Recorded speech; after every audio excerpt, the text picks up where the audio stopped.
बिस्मिल्लाहिर्रहमानिर्रहीम। अस्सलाम वालेकुम। सूरह बकरा में अल्लाह रब्बुल इज्जत ने फरमाया, और जो लोग अल्लाह की राह में मारे जाएं उन्हें मत कहा करो कि ये मुर्दा है, बल्कि वो जिंदा है लेकिन तुम्हें शऊर नहीं। खानवादा रसूल सल्लल्लाहु अलैहि वसल्लम की मुकद्दस हस्तियों की शहादत ने मैदान करबला को जो मकाम व मर्तबा और आलम इस्लाम और आलम इंसानियत को जो सोच व फिक्र अता की है, उस फलसफे को समझने की जरूरत है, ताकि ये वाकया महज वाकया न रहे बल्कि एक अबदी हकीकत के तौर पर समझ में आ जाए। आप देख रहे हैं ट्रू इन्फो नेटवर्क और मैं हूँ आमना गुल। वाकया करबला के अंदर दो फलसफे आपस में टकराते हुए नजर आते हैं। एक तरफ यजीद का फलसफा और उसकी सोच व फिक्र थी, और दूसरी तरफ इमाम हुसैन अलैहिस्सलाम का फलसफा और उनकी सोच व फिक्र है। उसी फलसफे और सोच व फिक्र की बिना पर इमाम हुसैन अलैहिस्सलाम के नजरिए और फलसफे को हुसैनियत का नाम दिया जाता है, और यजीद का फलसफा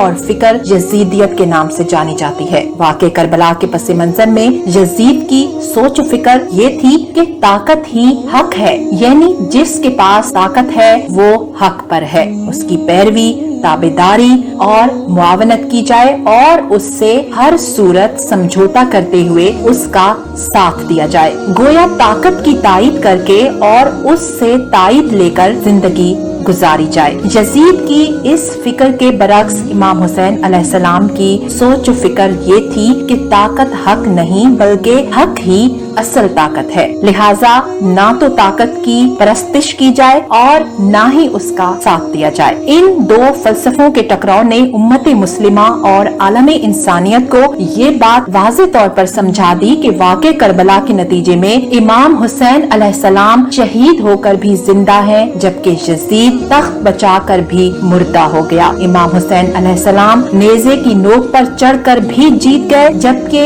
यजीद तख्त पर बराजमान रहकर भी हार गया। गोया शहादत इमाम हुसैन अलैहिस्सलाम ने हार और जीत का मफहूम ही बदल दिया। इमाम आली मकाम की शहादत कितनी खास है, इसका अंदाजा इस अमर से लगाया जा सकता है कि आका मोहम्मद मुस्तफा सल्लल्लाहु अलैहि वसल्लम ने आप अलैहिस्सलाम को अपने दीन का पैकर करार दिया और फरमाया, हुसैन मुझसे है और मैं हुसैन से हूँ। हुसैन अलैहिस्सलाम मुझसे है, मुराद ये है कि हुसैन अलैहिस्सलाम का सुदूर मुझसे है, यानी मुझसे निकला है। मैं हुसैन अलैहिस्सलाम से हूँ, यानी मेरा ज़हूर हुसैन अलैहिस्सलाम से होगा। ये अपने वजूद से दुनिया को दिखाएगा कि मुस्तफा सल्लल्लाहु अलैहि वसल्लम क्या है और मुस्तफा सल्लल्लाहु अलैहि वसल्लम का दीन क्या है। हुसैन अलैहिस्सलाम ऐसी कुर्बानी और ऐसी शहादत देगा और ऐसे किरदार का इजहार करेगा कि उस दिन दुनिया को मेरी सुन्नत की हुर्मत का अंदाजा होगा, और वो सबर किसी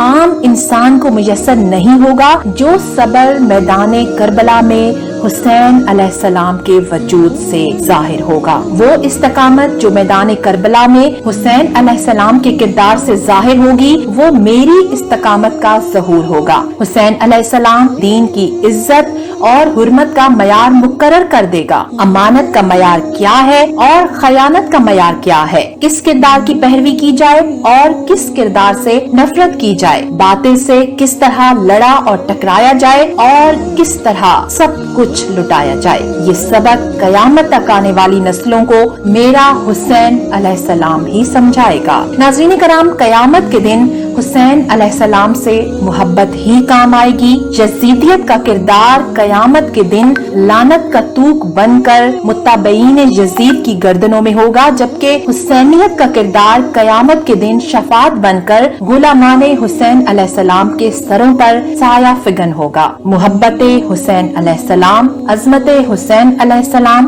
ताल्लुक़े हुसैन अलैहिस्सलाम, मुद्दते हुसैन अलैहिस्सलाम, ताज़ीमे सहाबा अलैहिस्सलाम, तकरीमे सहाबा अलैहिस्सलाम, अतबाए सहाबा अलैहिस्सलाम, मोहब्बत व अतबाए अहले बैत अलैहिस्सलाम, ये सब के सब एक ही हैं। ये मुख्तलिफ रुख हैं, मगर सारे के सारे चश्मे आका अलैहिस्सलाम की बारगाह से ही फूटे हैं। हजूर नबी करीम सल्लल्लाहु अलैहि वसल्लम ने फरमाया, ऐ लोगो, मैं तुम्हारे दरमियान ऐसी चीजें छोड़ रहा हूँ कि अगर तुम इन्हें पकड़े रखोगे तो हरगिज गुमराह नहीं होगे। उनमें से एक अल्लाह ताला की किताब और दूसरी मेरे अहले बैत है। अगर वीडियो पसंद आए तो दोस्तों को भी शेयर कीजिएगा और मजीद वीडियोस के लिए हमारे चैनल को सब्सक्राइब कीजिएगा।